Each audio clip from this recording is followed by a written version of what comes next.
Bonjour à toutes et à tous, installez-vous confortablement. À la une de ce journal, deux top clubs sur Thauvin, la piste Messi à l'Inter toujours envisageable et le Real prépare l'après Ramos. Deux top clubs sur Florian Thauvin, à un an de la fin de son contrat, l'avenir du champion du monde 2018 est toujours incertain sur la Canebière. De retour sur les terrains après une saison quasiment blanche, l'ailier droit n'a pas perdu d'intérêt aux yeux des grands clubs, de deux notamment, la Juventus et le Bayern. La volonté de faire signer le joueur de 27 ans est d'autant plus forte car son prix a baissé à cause de sa blessure et de son contrat.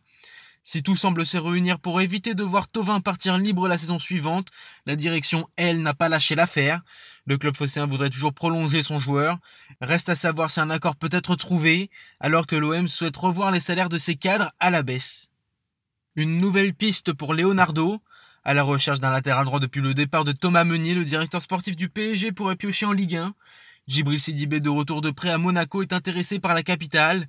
Non conservé par Everton, les représentants du champion du monde 2018 se sont approchés des dirigeants parisiens, sachant très bien qu'une place est à prendre depuis le départ du Belge à Dortmund.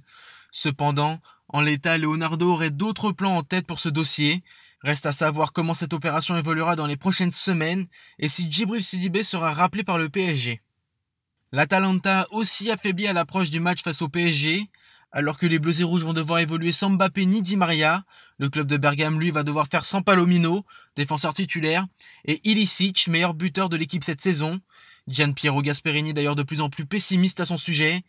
Plus les jours passent et plus ça devient difficile de récupérer Ilicic. C'est une sacrée absence.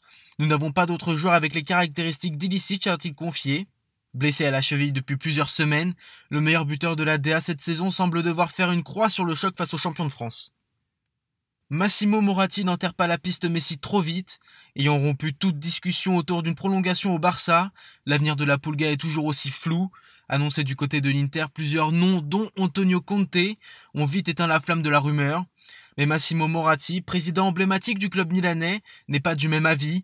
Pour réduire la différence avec la Juventus, il suffirait à l'Inter de faire 2 ou 3 bonnes recrues, ou tout simplement de recruter Messi. J'ai lu que son père a acheté une maison à Milan, juste à côté du siège de l'Inter. Il pourrait venir à pied pour signer le contrat avant d'expliquer que parfois les rêves se réalisent. En fin de contrat en juin 2021, nous verrons ce que le numéro 10 argentin réserve à son sort. Et on termine ce journal avec Zidane qui prépare l'après Sergio Ramos. Âgé de 34 ans, le capitaine des Merengues se rapproche plus de la fin que du début. N'ayant plus qu'un an de contrat, la question de son avenir au Real a été posée sur la table. Même s'il est plus que probable que Ramos prolonge son bail dans le club où il évolue depuis 2005, la question de la succession est aussi essentielle. Florentino Pérez et Zinedine Zidane regarderaient du côté du FC Séville, étant tombés sous le charme d'un grand espoir français. Débarqué l'été dernier en Andalousie en provenance de Bordeaux, Jules Koundé a impressionné pour sa première saison en Espagne. Une manière de boucler la boucle, puisque Ramos est arrivé à Madrid en provenance du FC Séville. C'est tout pour aujourd'hui. Je vous donne rendez-vous demain pour votre nouveau journal.